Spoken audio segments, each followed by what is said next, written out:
সবাইকে অনেক অনেক সালাম ও শুভেচ্ছা জানিয়ে শুরু করছি। আশা করি শিক্ষার্থী বন্ধুরা আপনারা সবাই অনেক অনেক ভালো আছেন। তো আজকে আমি আবারও চলে আসলাম আপনাদের সাথে গুরুত্বপূর্ণ একটি আপডেট শেয়ার করার জন্য। তো আজকে আমার ভিডিওটির টপিক হচ্ছে জাতীয় বিশ্ববিদ্যালয় আবারও শুরু হলো অনার্স ভর্তি আবেদন 2024। তো এই ভিডিওর মাধ্যমে আপনারা জানতে পারবেন যে অনার্স ভর্তি আবেদন 2024-এর বর্তমানে যে বিজ্ঞপ্তিটি প্রকাশ করা হয়েছে এটি কবে থেকে শুরু হবে, কবে শেষ হবে, কারা আবেদন করতে পারবে, কারা আবেদন করতে পারবে না, কিভাবে আবেদন করবেন, আবেদন করতে কত পয়েন্ট লাগবে, রেজাল্ট কিভাবে পাবেন ইত্যাদি। তো আমি আশা করব আমার এই ভিডিওটি আপনারা সম্পূর্ণ দেখবেন, টেনে টেনে দেখবেন না। যদি টেনে টেনে দেখেন বা স্কিপ করে দেখেন তাহলে কিন্তু অনেক কিছু মিস করে যাবেন। তো বন্ধুরা চলুন বেশি কথা না বাড়িয়ে আমরা মূল আলোচনায় চলে যাই। তো এখানে দেখতে পাচ্ছেন যে কবে থেকে শুরু হবে। তো আগামী 7/7/2024 তারিখ থেকে শুরু হবে আর এই আবেদনটি শেষ হবে আগামী 15/7/2024 তারিখে। আর কারা আবেদন করতে পারবে, অর্থাৎ এই পর্যায়ে অনার্স ভর্তি 2024-এ কারা আবেদন করতে পারবে।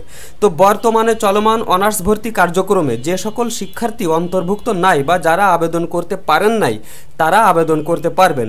অর্থাৎ বর্তমানে যে অনার্স ভর্তি কার্যক্রম চলতেছে এই অনার্স ভর্তি কার্যক্রমে যারা ইচ্ছাকৃত বা অনিচ্ছাকৃত আবেদন করার সুযোগ পান নাই তারাই শুধুমাত্র এই পর্যায়ে অনার্স ভর্তি 2024-এ আবেদন করতে পারবেন।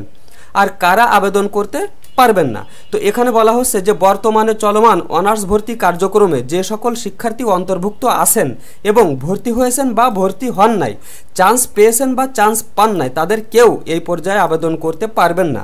অর্থাৎ এক কথায় বলা যায় এর পূর্বে অনার্স ভর্তি 2024-এর প্রথম বিজ্ঞপ্তিটি যখন দেওয়া হয়েছিল তখন যারা যারা আবেদন করেছিলেন তাদের কেউ এই পর্যায়ে আবেদন করতে পারবেন না।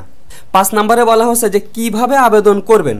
তো এখানে বলা হচ্ছে জাতীয় বিশ্ববিদ্যালয়ের ভর্তি বিষয়ক ওয়েবসাইটের মাধ্যমে যেভাবে অনার্স ভর্তির আবেদন করতে হয় ঠিক একইভাবে এই পর্যায়ে যে কোনো একটি কলেজে আপনাকে আবেদন করতে হবে এবং টাকা জমা দিতে হবে। এই পর্যায়ে আবেদন করার জন্য আপনাকে আলাদাভাবে কোনো কিছু করতে হবে না। যে সিস্টেমে জাতীয় বিশ্ববিদ্যালয়ের অনার্স ভর্তিতে আবেদন করতে হয় ঠিক একইভাবে আবেদন করতে হবে যে কোনো একটি কলেজে এবং টাকা জমা দিতে হবে। আর 6 নম্বরে বলা হচ্ছে যে আবেদন করতে কত পয়েন্ট লাগবে। তো এখানে বলা হচ্ছে যে মানবিক বিভাগ থেকে এসএসসিতে কমপক্ষে 2.50 ও এইচএসসিতে কমপক্ষে 2.50 সহ মোট জিপিএ 6 হতে হবে। আর বিজ্ঞান বিভাগ থেকে এসএসসিতে কমপক্ষে 3 ও এইচএসসিতে কমপক্ষে 3 সহ মোট জিপিএ 6.50 হতে হবে। এখানে যে পয়েন্টের কথা বলা হয়েছে এই পয়েন্টের কম যদি হয় তাহলে কিন্তু আপনি আবেদন করতে পারবেন না, তবে বেশি হলে কিন্তু আপনি আবেদন করতে পারবেন। আর 7 নম্বরে বলা হচ্ছে যে রেজাল্ট কিভাবে পাবেন।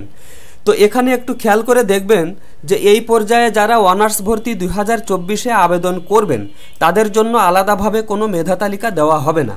শুধুমাত্র এইভাবে আবেদন করার পর এই পর্যায়ের শিক্ষার্থীরা পূর্বে আবেদনকৃত শিক্ষার্থীদের সাথে দ্বিতীয় রিলিজ স্লিপে আবেদন করার সুযোগ পাবে ও চান্স পেলে ভর্তি হতে পারবে। প্রিয় শিক্ষার্থী বন্ধুরা আপনারা একটা জিনিস খেয়াল করুন যে এই দ্বিতীয় পর্যায়ে যারা আবেদন করবে তাদের জন্য কিন্তু প্রথম মেধা তালিকা, দ্বিতীয় মেধা তালিকা, প্রথম রিলিজ স্লিপ, দ্বিতীয় রিলিজ স্লিপ এগুলি আলাদা আলাদাভাবে দেওয়া হবে না। শুধুমাত্র পূর্বের পর্যায়ে যারা আবেদন করেছিল আপনারা জানেন যে তাদের দ্বিতীয় রিলিজ স্লিপের আবেদন কিন্তু সামনে কিছুদিনের ভিতরেই দেওয়া হবে। আর এই পর্যায়ে যারা আবেদন করবে আবেদন করে শুধুমাত্র তাদের সাথে দ্বিতীয় রিলিজ স্লিপে আবেদন করার সুযোগ পাবে। বিস্তারিত তথ্যের জন্য এই ভিডিওর ডেসক্রিপশন বক্সে জাতীয় বিশ্ববিদ্যালয়ের অফিসিয়াল বিজ্ঞপ্তির লিঙ্কটি দেওয়া হলো, আপনারা সেখান থেকে দেখে নিতে পারেন। আর এই বিজ্ঞপ্তিটি দেখার পর বা আমার ভিডিওটি দেখার পরও যদি কেউ কমপ্লিট বুঝতে না পারেন তাহলে আমার এই ভিডিওর নিচে কমেন্ট করবেন, আমি আপনাদের প্রশ্নগুলোর উত্তর যথাসময়ে দেওয়ার চেষ্টা করব। তো বন্ধুরা আজকের ভিডিও এই পর্যন্তই। পরবর্তীতে আরও সুন্দর সুন্দর আপডেট সহ ভিডিও নিয়ে আসার প্রত্যাশায় আজকের মতো এখানেই বিদায়। আল্লাহ হাফেজ।